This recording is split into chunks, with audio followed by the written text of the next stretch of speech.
What is the response now from the side of BLG?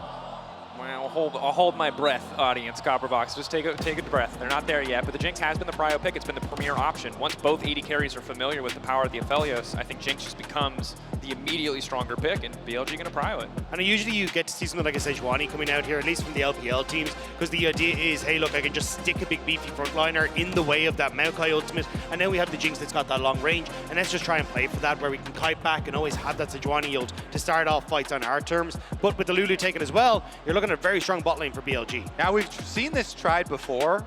When you give up the Lulu pick down there for bottom side to pick a Blitzcrank to make it volatile and look for kills, especially when you have the Blitzcrank plus either a Maokai or a Nautilus, and you have these two champions flashing forward, trying to create lots of early kills around the early dragon skirmishes.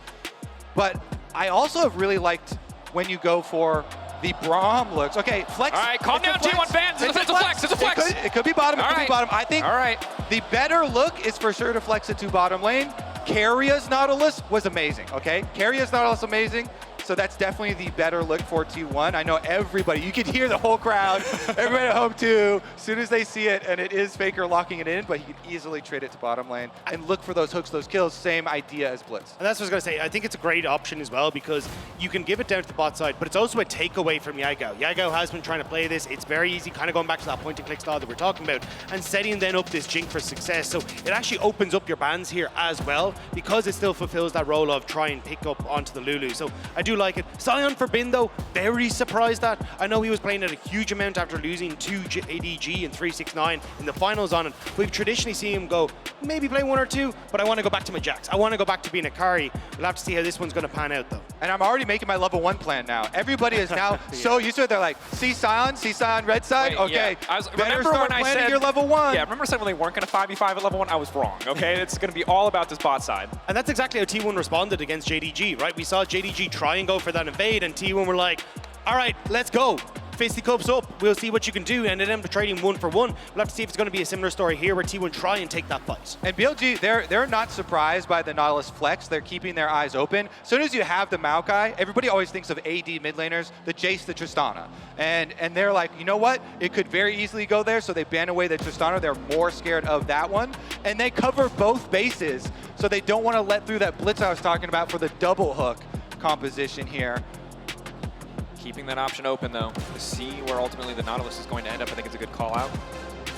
Not giving Tristana over to Faker. I mean, does he have another AD mid lane option that he wants to go for? Will he go for the Jayce, or will they just be content with putting him onto utility and finding another carry angle elsewhere? Is this a game where we see perhaps a Kindred come in again? Certainly good against a lot of the tanky front lines, but not a champion who has looked good whatsoever in the past few days. Instead, BLG gonna be the ones to grab the Kindred for themselves. Now, Elk literally had Kindred banned against him 15 games in a row in LPL. We're saying if someone's going to play it, you can give the pass to Elk. He's an exceptional Kindred. Yeah, Shun is absolutely insane. Yeah, we know where you're going. Shun has been picks at 4. Yeah. So this has been a massive pick for him. Even when he initially joined IG, everyone knew him coming up from the LDL that this was the pick for him. And it was something that we tried to see Rookie facilitate to a certain amount when he was on Invictus Gaming. Now BLG get to bring it out, but I mean, look at that composition that you see coming through. Now with the Jayce, going to have good push in the mid lane for Faker. You get Zeus onto this Kennen, who can just try and dive in onto the back line. Shun is going to have his work cut out from. You've got it in my head. He who holds the champion occupies your brain space. This is an insane Sylas angle, though. Maokai ultimate, Nautilus ultimate, Kennen ultimate. Even Kennen ultimate. Insane ultimates to seal here for Yagao. See where they want to ultimately swap this one, what the angle is going to be, but certainly a lot of explosive team fighting potential on the side of T1. Jayce a bit of a volatile mid laner. Certainly if he falls behind can feel a little bit lackluster, but BLG going to try their hand at the double AD carry composition with the Kindred. Again, has not looked great in the last few best of 5s, but if anyone can do it, it's Shun. And see how T1 can try to snowball here in the early game. They have so many tools, kind of like last game, to get fights kicked off in their favor. And I mentioned as soon as the Sion was locked in, you better start thinking about your level 1. Guess what? Kindred is one of the junglers that benefits the most from aggressive level 1 starts here. You can be so aggressive with this champion. Everyone in solo queue cheeses with it. All you need is a red buff on Kindred, and they can go for it. We even saw Oner himself trying to utilize that gold. And T1.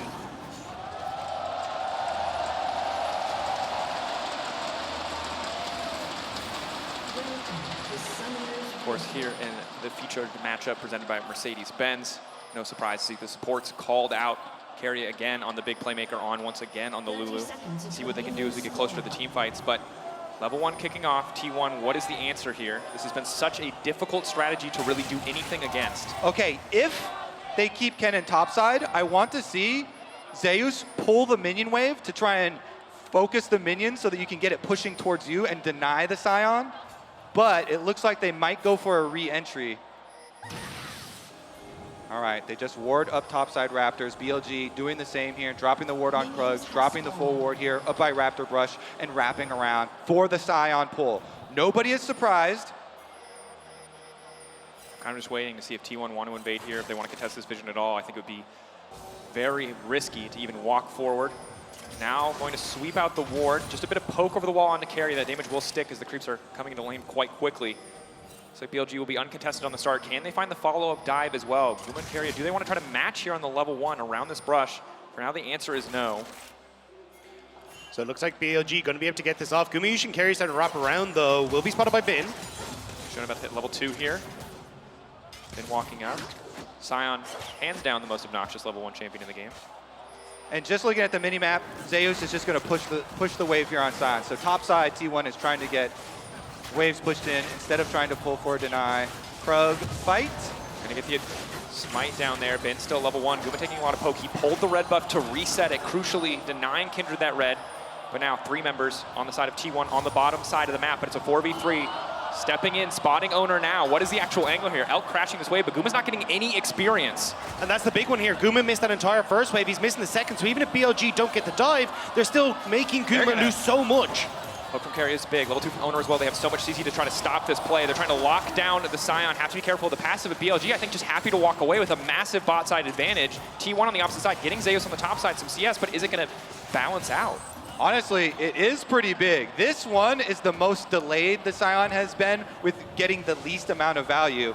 On the top side, he was able to bounce the wave off of the turret already, was able to deny it. So Zeus up 2 minion waves before Bin even arrives, and Bin didn't get to do the Sion death, go for dive, get any extra kills here. Kennen can have such a big impact.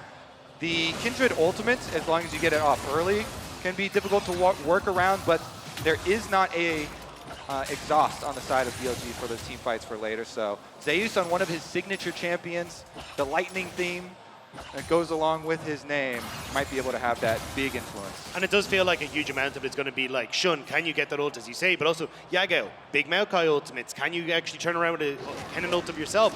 Even on, getting some of those whimsies off as the Zeus tries to come in, they can make such a difference. But Shun now moving down to this bottom side is going to be able to pick up this crab for himself and get his first mark of the game. Always questing to 4, want that extra 75 attack range, the big break point for Kindred so frequently. Now Shun setting his sights on the mid lane. Faker ready to backstep at a moment. Maybe just going to try to get a flash here. Yeah, not going forward, looking for the abduct. Is going to connect on the snare. Faker now trying to trade back. There's a sapling waiting in the bush. Oner over the wall here. Play is just going to fade away. Faker still walking out with his flash, so not going to cost him too much. Oh, but Shun, level 4, now stepping forward into Oner. 3, 4 on the mounting Dread. 1, 2, 3. Press the attack coming in as well. Yagao looking for the fall, but Zeus is right behind them. This is a bit aggressive. They're going to need to try to find their way out of this one. Bin coming in, but it might be too little too late. They're trying desperately to burn through Zeus, but Shun already shut down. BLG a bit off more than they could chew. Yagao now running. He's got no mana. Bin desperate to get something back, but he's just a Sion. Hitting as much as he can. The passive is going to be big here. They have to slow down the zombie Sion. Faker running for his life. Zeus going to find the stun. Everyone on T1 will walk away. An incredible play. And the top lane advantage does matter. Top lane matters. Zeus with the push, Zeus with the lightning. He brings it down onto BLG. Bin cannot join early. We talked about how much he was pushed off. He was so far down, and Zeus zones him, so he joins the fight first, even with the extreme chase of BLG, of Shun on this Kindred. You want to abuse early on Kindred, but it's just too far. Top lane advantage. Here comes the Kennen. Guess what? Power in numbers, Dagda. And this is the big thing. BLG just overextend. T1 have the collapse, and this is what Shun can bring. He can look absolutely fantastic, have an incredible series like we saw yesterday, but at times he will just overextend. We've seen it domestically, we've seen it at MSI, and now we're seeing it in this lower bracket final as well. BLG stepped that bit too far forward and T1 pounce. It's just theoretically errors there. So much invested from BLG on the bomb side of the map with their level 1 invade and making it painful for Bin. He's sitting up there on Sion, so far behind, and then they decide to fight and over chase into that side of the jungle. Maybe a mistake they couldn't afford to make, but again, Mountain Dread connecting. Does he want to keep this one going on now? Flashing in there, fully committed to taking out the support, but he can just hook the wall and walk away. Oner here as well. BLG getting a little antsy, it feels like. Over-forcing here, both on the bottom side and on the top side. Yes, they get the flash from Keria, but they commit a lot of resources to make it happen. Keria's got Hex Flash, so he's actually not too worried about that one, but we're staying active. Shun, shun, shun. Trying to find a way into mid lane. Yagao, level 6, now coming in. We're going to wait to try to find the angle on the stun. Faker now dashing out to safety. There's the follow-up. 1-2 on the mark. Mounting Dread going to connect. Looking to cut down Faker. Yagao getting it on the backside with the chain lash. The second proc just barely getting onto Faker there, even with the flash. And I didn't think that was going to work. BLG, no flash on Yagao, no flash on Shun. But Faker, that bit far up in the lane, and Shun with the revisit will pick up the kill. Staying very active on this Kindred, ganking every single lane. I mean, technically, I guess we'll say the top lane chase was into a top lane play, but get some money right back there for BLG. Faker, no flash on the Jayce 2, so you're always thinking about repeat visits because Yagao now level 6 on the Sylas. So Oner has to be very careful whenever he shows around this mid lane. Yes, you want to throw saplings. Yes, you want to get vision for Faker, but if you show too close to Yagao, then he gets to steal your ultimate, one of the best ultimates in the game. But it's anyone on T1 that shows up essentially gives a good ultimate. Hey, Nautilus, can you help? No, sorry, I don't want to give that across. Hey, Zeus, can you help? No, I don't want to give that across. And now BLG find Bin on that top side as T1. Start to move in, Oner in position, but looks like they will just back away for the moment. This is the big thing about the Sion. You can get to plates, but it's very hard to dive this champion. Rocket coming bot lane, trying to stop the back, get a little bit of a tempo advantage here, but not going to come through. Guma getting a clean reset. Jinx able to make it in time. Elk going to grab that CS there. And an interesting game. Topside for T1 so very much in their favor. 2 kills to the Maokai feels excellent. Tied up in CS, been very far behind. But the bottom side for BLG, the mid lane as well, definitely looking in their favor. But that's why I like what T1 are doing. They're like, hey, look, let's try and get as much vision down as possible. You can see the ward that spotted out shown on Krugs. Oner actually looking for the invade here off the Faker's presence in mid lane. And even just getting saplings down so you can spot out Shun's route. Now you know for a fact that Shun's winning on bot side. So I imagine you'll see bot lane playing very passive, especially with Rift Herald about to come up. Looks like Oner just got a trade, knowing that he saw Shun go bot side. Honestly, love this from Oner. I also love his build, by the way. I'm not a big fan of the first strike Maokai. You know, yeah, going for the DPS and trying to get really early demonic. I'm much bigger fan of the tank Maokais here, and Phase Rush makes it so much easier to play the mid game, play those team fights as well as the skirmishes, and he's going to be able to pick up the Rift Herald on top of those kills. The thing about Rift Herald, it gives you a lot of gold. It's also a lot of concentrated gold onto the jungler, and that is solo pickup for him. So this is going to be a very beefy Maokai, a real frontline Maokai. And I think he's going to be able to empower Zeus even more here. The fact that you have nearly double the gold for Zeus versus that side of 1,700 to 3,200 for Zeus. You've got plates that are falling in that top side. You can wander up there as Maokai, pop down that, and just make sure that this Kennen is going to be huge. Rocket connecting. Elk maybe overstaying, putting a little bit. Guma immediately going to find the snare. Polymorphed and forced back. Ulti coming in. Good damage on Elk, and he snipes him. They're just between the minions. That was a duel at high noon. Oh my God! Oh, Elk caught out immediately. The Lamb's respite, but he's pushed out. Keria and Oner making it happen on the bottom side. Keria yoinks him off the Kindred ultimate under the tower. T1 answer. Meanwhile, in the mid lane, 1v1, Yagao versus Faker, but again, Yagao out of mana. No avenue left there as first strike comes back up. Bloodbath on the bottom side. Oh, Dagda, that was so beautiful. The AD carries drawing in the duel down there. Ultimate for Zap. It's the Zap gap, right? Just barely manages to squeeze it through, but so well done. And Elk getting that kill. Nice return, though, with Keria, as he said. Just barely managing to get that hook outside of the range of that Kindred ultimate will get the kill. But Elk now starting to rotate up. This is something we see a lot from the LPL teams where they're like, cool, we just want to get this Jinx as much gold and solo XP as possible. So, well, not solo at the moment, but they're going to see if they can get onto Zeus as he continues to push in. Bit of stakes to this play as well. Aphelios, perfect guns to take towers. Once you have white gun, you can really set these things up. They need to find a kill or at least a flash onto Zeus. He's strong, but he really hasn't spent that much money. He is going to be forced to flash out to safety. BLG, can they keep the pressure up on the top side? Because already, Guma's going to start hitting plates and tearing through that tower in the bottom lane. Yeah, and they've got Rift Herald too, remember, from the last time around. So they can go with really, really deep. I'd love to see a double turret charge here for T1. The problem with BLG trying to trade sides here, Rift Trail kind of has to be answered. And that's the thing, you've got red-white here for Gumayusi. They plunk down the Herald. It's nigh on impossible now for you to actually match this as BLG. So T1, even though we got the dirty kill, they're going to get a ton of gold back onto Gumayusi. Yeah, secondary charge is even more critical.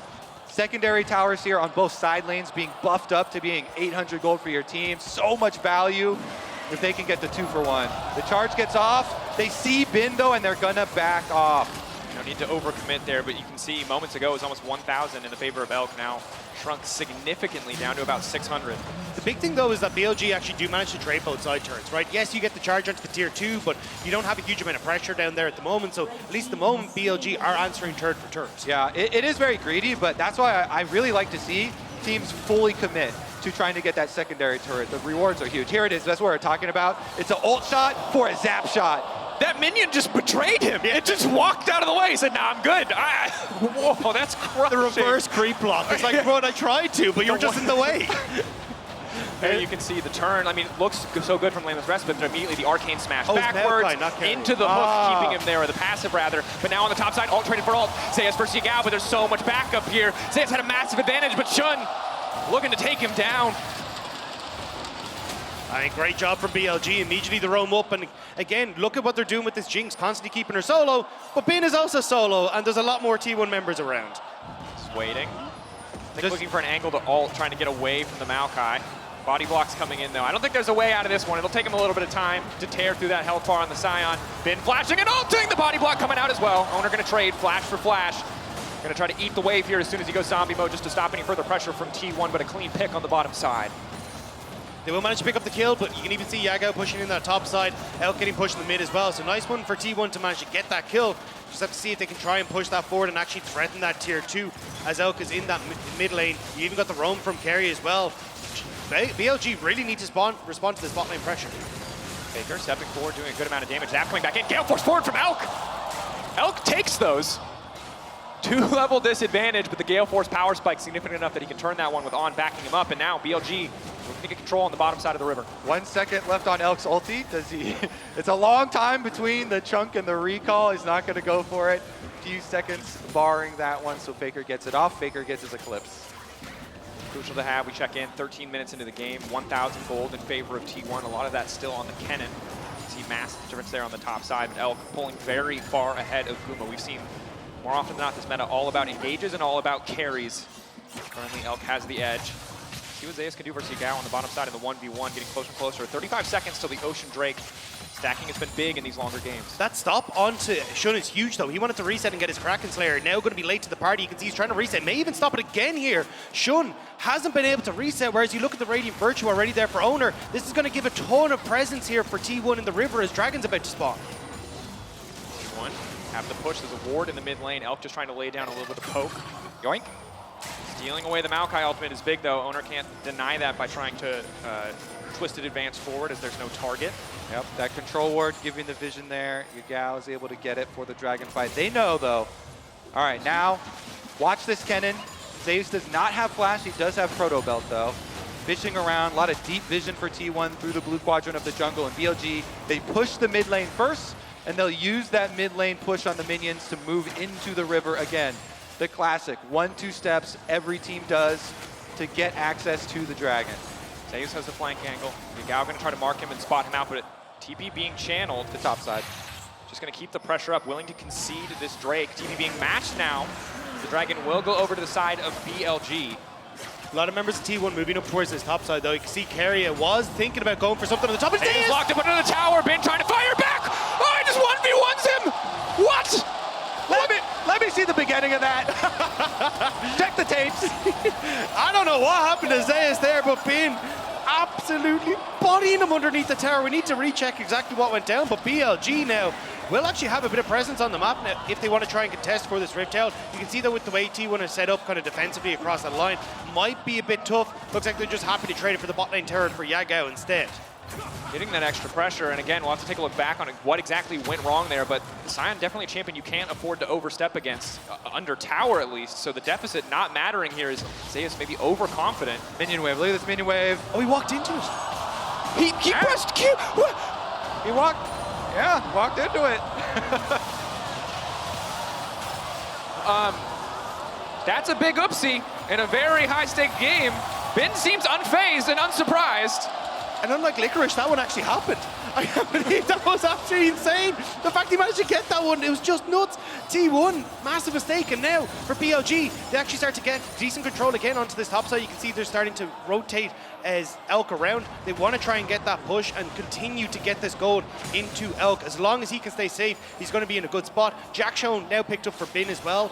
He's going to right a lot of that gold that Zeus had in the lead for. I love it when we get the Bin cams and he's just shaking. Even though he's down 40 CS here on the Sion, had the level 1 commitment for himself, still gets the solo kill. Yeah, and I think even for Zeus, this is crushing because you were the one really strong point of the map. You've now been isolated and picked off twice. One, commendable play from BLG that time, just a mistake from Zeus. And in the beginning of the tournament, Kennen was not a priority for the LCK or the LPL, but for LEC, for LCS, we prioritized very highly, and it looked not very impactful. I thought that we'd see something different from Zeus, but it's really hard, it seems, to transition these Kennen advantages out of lane, especially against a team like BLG. All right, well, he is level 11, does have flash. BLG, they're going to be marking him, though. You always want to send a mark over there, keep vision of him. Dagda, you mentioned the Lulu polymorphs and possibilities there. All right, I'm just saying that if there's an opportunity in Season 2 arc, it just replaces the voice actor. You know what I'm saying? It's probably just Elk. In the Chinese the dub, Zap just, yeah, Master. there to go. Give him the opportunity to try out. Elk could be in trouble now, though. A lot of tools coming in. The snare is going to connect with Elk. He's immediately going to cleanse. Guma locked up briefly. Yagao with the stolen ultimate, so denying the play in the mid lane. Just in exchange for the cleanse. It's not really like T1 lose anything, though. There's no real presence on the top side. You can see Bin isn't able to push in too far. They're still going to be able to move down to the bot side to collect it. So the fact you've now burnt that cleanse is actually going to be massive for the Dragon in 2 minutes' time. So really nice call there for T1, trying to prioritize burning some of these summoner spells off of Elk before these objectives come up. Definitely an advantage. As long as they can force a fight, as long as they can find an angle. Yagao stepping up, looking to break open the tier 1 tower. Bin off to the side just to threaten a potential follow-up. Tower taken out. More gold into the back pocket of Elk as he gets closer and closer to that second item. Nice force there from BLG. Topside push in, they rotate over, bully down this tower, and more money into the Jinx. And you can feel the tension now, because we're getting closer and closer. It's only 18 minutes of the game, but you know the big 5v5s are right around the corner. A lot of the lane advantages early on are going to start to fall away now as these towers fall, and it becomes more about grouping up 2v2s, 3v3s, and of course, fighting for the major objectives. A minute and 18 seconds. Now Cloud is on the table. Can't imagine either side going to rush to Baron too quickly here.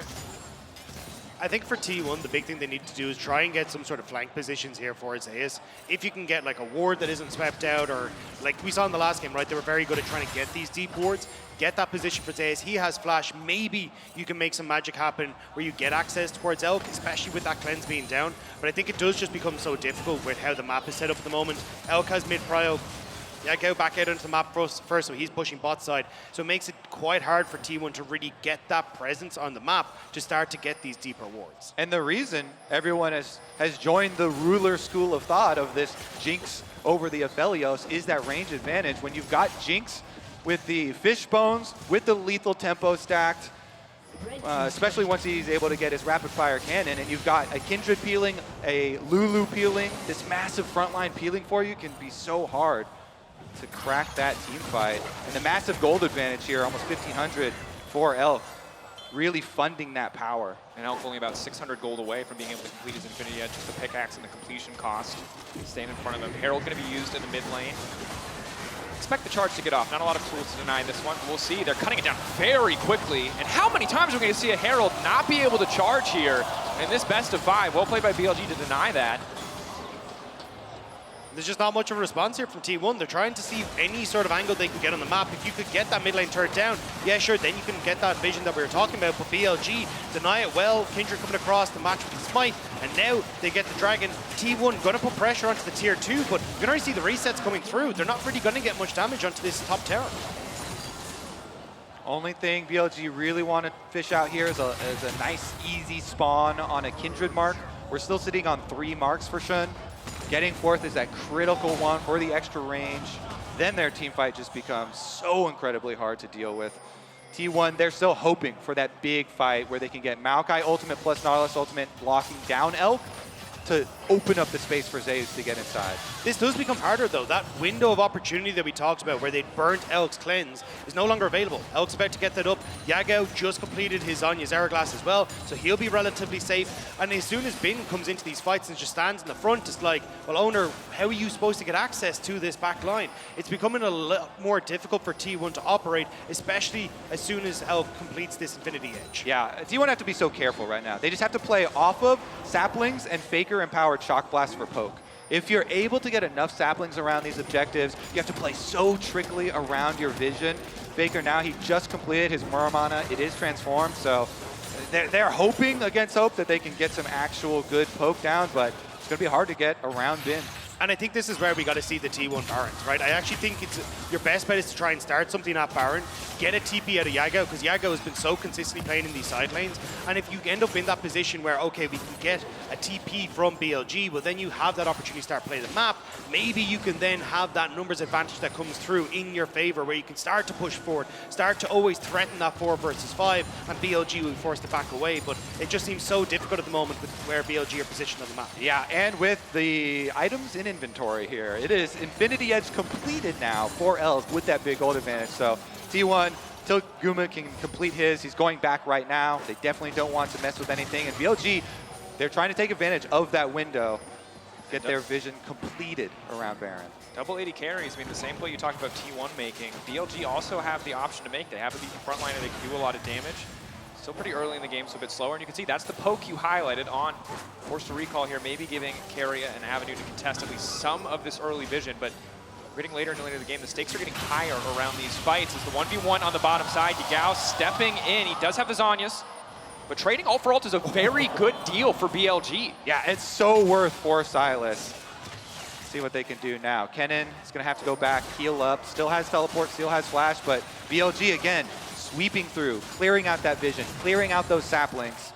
But the thing is, you're starting to get shown, as you can see here. He's going to pick up another mark for himself. We're not going to be up towards the 4. Is that his fortress? Yep, that's yeah, 4, baby. Yeah. That's the one we wanted. Yeah. That was that luck coming in. Ooh. And that's where it's going to now be a little bit more difficult for BLG, because Shun's in a good spot. Trying to contest the mid push isn't quite there. And yes, you do have Oner, who is tanky, has gone for the Randuin's Omen. And I think that will help out quite a bit. You don't really want to get the LDR just yet as Elk. You oftentimes seen that push back to 4 items. But also the fact that you had to go Gale Force here doesn't mean you can substitute a lot of your damage with that true damage. The Gale Force is there for safety, trying to get in towards the Lamb's respite when needed. And it's a little bit of a window there for Team. Oh, but this is Elk, baby. I'm there. That Gale Force is there to be an orbital blast cannon going in for kills. He goes in. That's what he does. And we'll have to see if Elk can find another angle or if he gets over-aggressive here, because right now it does feel like BLG are pretty firmly in control of the map. T1 are responding, but the second that Yagao is able to take Zeus' ult away, so much of the T1's angles of attack, their fangs are essentially just taken out of the equation. And this is so much more patience than we usually see from BLG. They want to fight 9 times out of 10, and we're getting that like 1% where it doesn't really work out. They don't want to go for anything, and all they're trying to do is buy time for Elk. They know what side the bread is buttered, and as long as you can get Elk to the rapid fire, you get that Black Cleaver, which has just been completed for Shun as well. Now you've actually got opportunities to help shred that front line, get into a good spot, and make sure you can play for these team fights. The orbital blast cannon is online, fellas. And if he gets that first kill, then he's an orbital blast cannon on crack.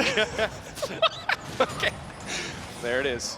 Kobe setting the stakes for the fight. We've seen so much Jinx take over MSI. I mean, once you get the lethal tempo stack, the extra range, it becomes very impossible for Aphelios alone to win the 1v1 because you just get out maneuvered. Just be glad Milio's not allowed in MSI. That range? I'm happy every day that we don't have to see him there. That is some range. You don't even have to be in orbit at that stage. It's just a cross map. Cross galaxy. Why even pick Karthus? You have rapid fire Jinx with a Milio. So no Milio this time around. The Lulu, though, still going to offer a lot of support for Elk in the fight to come. BLG on the cusp of Cloud Soul. T1, not as impactful as Ocean, but still can be hugely impactful. Need to be ready to fight this one. Yagao on the flank. Zeus fishing. Has the ult up and available. Been an immovable object on the front line here. This is Soul. BLG just have to kill the minion wave, and then they can... Well, I guess they still have to check about a T1 Baron. T1 are that team that will flip the Baron if you heavily commit to the dragon, so they just send Shun. Yeah, that's why Shun's going over, but Bin has been doing a really good job of matching Keria, forcing him to hook away, and every time they do, Elk steps up. Now BLG just going to play it slow, make sure that they're not actually giving anything. T1 will start the Baron. Shun's a mile away. This is a massive risk. Guma has terrible gun support fight. He has to burn through purple gun ammo as Shun's not fast here. as humanly possible. Still a 45. Keria on the flank, looking for the angle. Immediate disengage all coming out from the Maokai. Zeus looking for an angle into the backside. He's trying to burn through Elk, but Elk pre-flashing out to try to make it to safety. On the backside as well. The 80 carry still standing. Guma finally swapping guns, ready to keep the fight going, but T1 already routed. Shun coming up clutch. Resets coming in, and here is the orbital cannon bombarding onto the front and back line of T1 as they will bully them out of the pit and look to take the worm for themselves. It's a triple for Shun. That's gonna be it. BLG wipe T1 off of the map. T1 knew they were backed into a corner here. They're facing Soul plus Baron spawn at the same time. Their only hope was to try and start it, and Yagao's not done! This man's supposed to be the worst mid laner left in the top 4, but he just keeps showing up. He took down Chovy. He's looking to take down Faker as well. yeah, nobody expected to say this, but you gapped everybody. I mean, look, Two-Pace is looking real clean today. The fact that he's coming in and getting these kills onto Guma, you get the Annie in game 1 that looks great. He has a 68% career win rate on the Sylas, and you're seeing why. Steals the Maokai ult, manages to draw the space there for Elk, and as you rightly pointed out, Elk gets the cleanse, flashes away from Zeus, so he's able to stay alive, outpaced them, and now Shun in the picture. No, T1, this is not your jungle anymore. Keria cut down immediately. The stolen now going to come out. Bin with the follow-up. The blast cone will be enough to take Oner out to safety. No, it will not. He's healing. He's giving everything he can, but the mounting dread for T1 just continues to get worse and worse. Shun now pushing in, looking to take out Faker, looking to go for the 1v1. The Lamb's respite up and available. The pressure, BLG will not relent. BLG looking to break open the base in game 2. BLG beat T1 in the first game with their style. They say we'll play the meta in game number 2, and Shun bringing out his pocket Kindred to this tournament has looked fantastic, and T1 are going down. And just continuing the Gale Force under tower. He does not give a damn about Kennen or anything on this rift. He has the win in his sights. BLG breaking down the first tower, breaking down the second. It's Guma versus the world, but Guma will not be enough in game 2. Yagao on the backside taking his time with Faker. They can just end. The Lamb's respite buys Guma a brief moment to watch his own Nexus fall. It is BLG against all odds at match point. What is happening in MSI? BLG are dismantling Keria. That is what's happening. They take down Genji, and they are in the process of taking down T1. Wow. Wow, indeed. Well along in the process. Impressive performance, despite the positive start for Zeus. Despite the trades back and the over-aggression on the topside jungle, BLG holds strong in that early game. They don't give up too much more, and they're able to pull ahead as we get later and later in a relatively bloodless game. A single fight really ultimately deciding that entire one. 4 to 4 kills for the vast majority. A completely different look here in game 2. Massive stuff here from BLG, even showing that they too can sacrifice top lane. They can play that Sion level 1 that everyone's playing. They can have Bin go down tons of CS, and they still can rely on Elk and Shun. Shun, who had that Kindred band at one stretch, was 15 games in a row. Able to pull it off, 8 kills in the end, legendary fully stacked bounty on his head. And it's incredible to see from BLG, as you say, like Bin didn't really play much of Sion up until he got beat by 369 in finals. Like, right, I need to add this to my champion pool. I need to make sure that I'm able to play this front line. And the ability for him to sit at that front stage, forcing Keria away, stopping any sort of engage coming through, and just opening up in these fights for Elk, like, it was so well orchestrated by BLG. And as much as I'd love to continue talking